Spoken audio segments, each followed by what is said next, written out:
वो रात मुझे आज भी ठीक से याद है। पुरानी दिल्ली का वो सरकारी अस्पताल और वो गलियारा जहाँ पीली लाइटें हमेशा झपझपाती रहती थीं।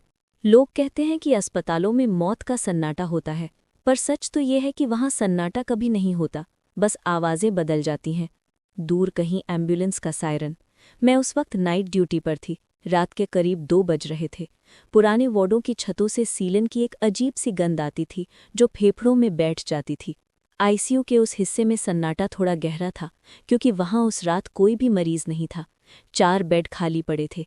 सफ़ेदर चादरें बिल्कुल तनी हुई, जैसे किसी का इंतजार कर रही हूं। मैंने नर्स डेस्क पर बैठकर अपनी फाइल पूरी करनी शुरू की ही थी कि तभी एक आवाज़ आई। मशीन की धीमी बीप। मैंने चौंक कर देखा। आईसीयू के बेड नंबर 4 पर लगी हार्ट रेट मॉनिटर मशीन अचानक अपने आप चालू हो गई थी। मुझे लगा शायद शॉर्ट सर्किट होगा। पुराना अस्पताल है, यहाँ ऐसी बातें आम थी। मैं उठी और उस मशीन को बंद करने के लिए बेड के पास गई, लेकिन जैसे ही मैंने हाथ बढ़ाया, स्क्रीन पर एक टेढ़ी मेढ़ी लकीर उभरने लगी। 72 बीट्स प्रति मिनट। एक स्थिर, स्वस्थ इंसान की धड़कन, हार्टब्रीथ की सांस। मेरा गला सूखने लगा। मैंने चारों तरफ देखा, वहां मेरे अलावा कोई नहीं था। खिड़कियां बंद थीं, पर कमरे में एक अजीब सी ठंडक महसूस हो रही थी।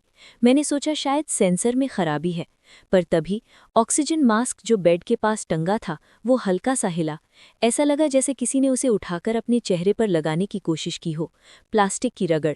मैंने कांपते हाथों से मशीन का बटन दबाया और उसे बंद कर दिया।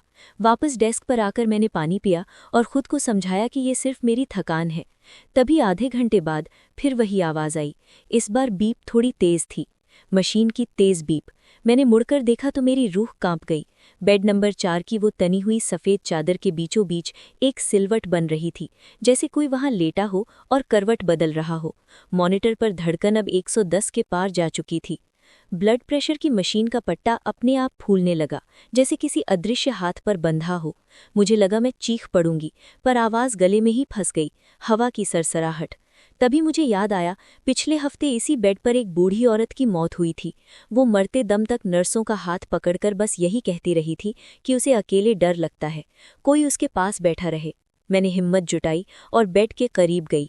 वहां सन्नाटा इतना गहरा था कि मुझे अपनी ही धड़कन सुनाई दे रही थी, दिल की धड़कन।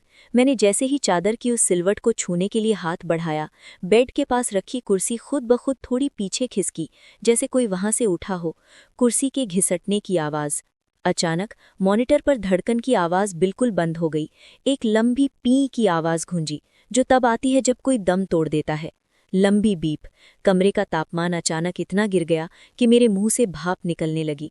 तभी मुझे अपने कंधे पर एक बहुत ही ठंडा, बर्फ जैसा हाथ महसूस हुआ और कान के पास एक बुदबुदाती हुई आवाज़ आई, मेरी शिफ्ट अभी खत्म नहीं हुई है बेटा।